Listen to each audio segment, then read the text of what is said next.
Hey guys, how you doing? Somebody asked me renting versus buying. What should you do? What are the pros and cons of renting? Pros and cons of buying? We're talking real estate. I'll give you my 2 cents. It really depends on a few circumstances. I would say the big advantage to buying a piece of real estate is having more choice in terms of renovations you may want to do. You may want to put in your own particular type of kitchen. Maybe you want to put in a fancy toilet. Renovations, basically quality of life. If you buy a house, obviously you have a lot more flexibility in terms of how you renovate it. Anyway, so when you own, you have a sense of ownership.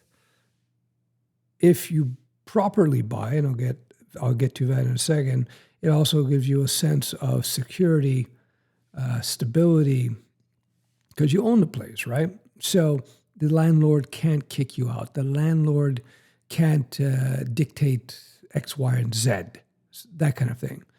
So I've rented, I've owned, I currently own.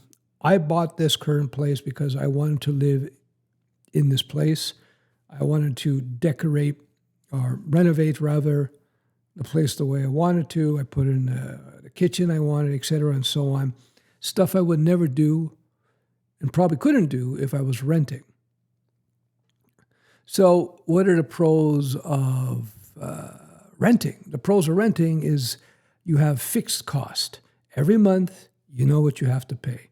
Number two, you don't have to worry about repairs. You don't have to worry about roofs leaking. You don't have to worry about any of that. If, for example, you live, let's say, in Florida and you're renting and a hurricane comes, it's not your problem. You can just get in a car, leave. If the hurricane destroys the property, you don't have the headache of having to deal with that whole problem. You just go rent somewhere else. So with renting, I think the number one pro is that you have freedom. You're not locked in. You have freedom. And number two, you have no surprises in terms of expenses. You pay your rent. That's it. You don't have to worry about things breaking. The downside of renting is you don't have control. So if you want a nicer counter, you don't want to invest that money yourself. Some landlords might let you, but would you want to invest $10,000 or $50,000 to fix up a kitchen you don't own? Of course not. You wouldn't. Maybe you want nicer floors. Who knows? Also, I find in condo complexes, I'm in a pretty high-end condo complex here. When people own the property, they're much more careful about it, whereas when people are renters, they're less careful. So you tend to, it's not always the case, you tend to find that people who live in condo buildings where everybody's an owner, the owners tend to take care of their properties because they own the property. Whereas you live in a rental building, a pure rental building, you don't have that, right? Because the people living there, they don't own the place, so they don't care as much. So you tend to get a higher percentage chance of sloppier individuals. A good thing to do in that situation is to maybe rent in a fancy condo building, right? So where you kind of get maybe the best of both worlds in that regard. So there you go. So that's the pros and cons of renting versus buying. Buying, you have ownership. That's another thing. You accrue value over time, assuming if you bought the property at the right time. What do I mean by that? If you buy a property, typically last 50, 70 years, they keep going up in value. So if you buy something now and assuming you get a reasonable price and you don't overstretch yourself financially, and whenever you pay it off, 15 or 20 years, whatever it happens to be, you own this place and it's an asset. It's an asset that you could sell or you can lead upon. Also, when you own a place, typically your cost, once you pay it off, your cost of living drops quite a bit. So for example, I'm able to live here now in a place in an apartment, in a condo, and I'm paying a fraction of what it would cost me if I was renting this place. And I also have the value of this place, but I bought it at the right time. What's going on now in a lot of places in North America is some people have bought way too high. So they're finding that the value, what they paid for is actually, it's worth much less than what they paid for. So you have to look at your particular market, where you happen to live in the world, look at the cost of renting versus buying. It shouldn't be so huge, right? It shouldn't be so huge, meaning the difference, meaning, if you rent, I'm going to just use round numbers. If it costs you $1,000 to rent and it costs you $3,000 to buy, it's better to rent, right? If it costs you $1,000 to rent and only costs you $1,200 to buy, it might be better to buy in this situation. So you have to look at those numbers and be realistic about what you're earning, what you could afford. Again, because when you buy a property, you are locked in. You have a major responsibility there. So be sure you got good income. Be sure you got some financial flexibility in that regard. Where when you rent, you can move in and out, blah, blah, blah. But at the same time, you're also at the whims of the landlord. If the landlord wants to kick you out, you're finished. So I've met some people who rented long-term leases. They had been there for many, many years, in decades, in fact, and they did not save.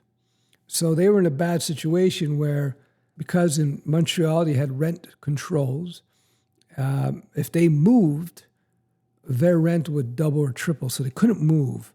And I remember there was one individual. So she was an older woman. She was in a building that went bad. It used to be a great building, went bad. She was stuck there because if she moved from this building, she would have to pay double, triple the rent she was paying, and she couldn't afford it. So she had to stay in this crap building owned by the owner, and they weren't going to fix the building. They weren't going to fix her place. She would have to fight to get the heating updated or whatever. So that's the downside. On the other hand, if you own the place, then you could sell it and take that cash and move somewhere else. So there you go. So to summarize, I think ownership can give you build wealth, give you much more control over your environment, but you're also locked in. With renting, you have a lot more flexibility. A lot of times, though, if you're disciplined with your money, you could probably rent a modest place and take all the money you're saving by not buying and investing in the market.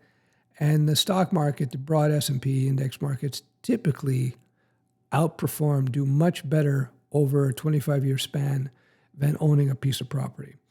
So I would say you buy a piece of property for two reasons. A, you want that sense of owning a place, that security, etc., and you want to be able to customize it the way you want.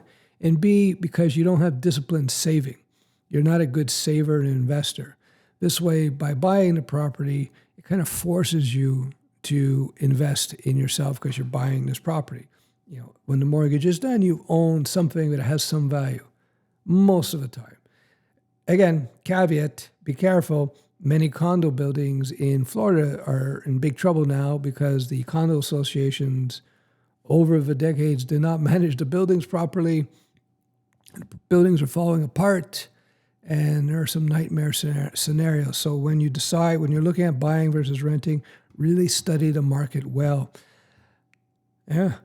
I think an ideal situation, I ran into some dude who had learned I think he learned web design and development from me. I forget if he did or not. But anyway, so what he did, he had bought himself a house in a small town somewhere in the middle of the U.S., I forget, one of the Rust Belt states, I guess. And so his cost of buying a house was nothing. And at the same time, he was doing remote work as a web designer, web developer.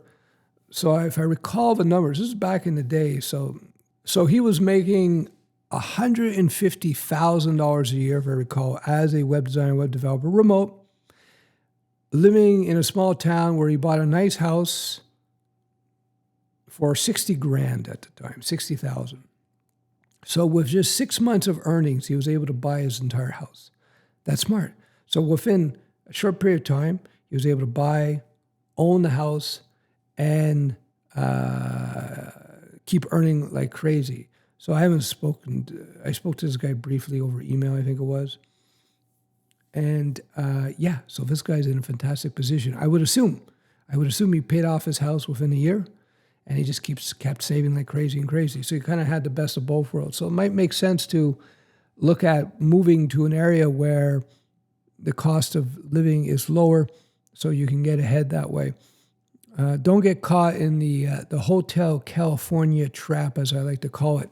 The Hotel California trap is doing like somebody I know did, moved to California on the promise of a career, and it didn't really materialize. And many years later, the cost of living there is extremely high, spending a lot of money on rent. So many years later, they've accrued no savings as far as I can tell. They're still renting. It's really bad. You don't want to be treading water. I'll leave you with this last lesson.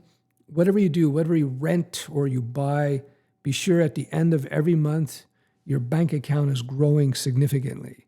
If you're not able to save at least, I would say at least 15% a year, whether you're buying or selling, whether you're buying or renting a home, if you're not saving at least 15%, I would say try to hit 25%. That's what I would suggest. If you're not hitting that, then you got to go into red alert. You got to start looking at your finances and your earning and so forth. The earlier you get on top of these things, the better off you will be.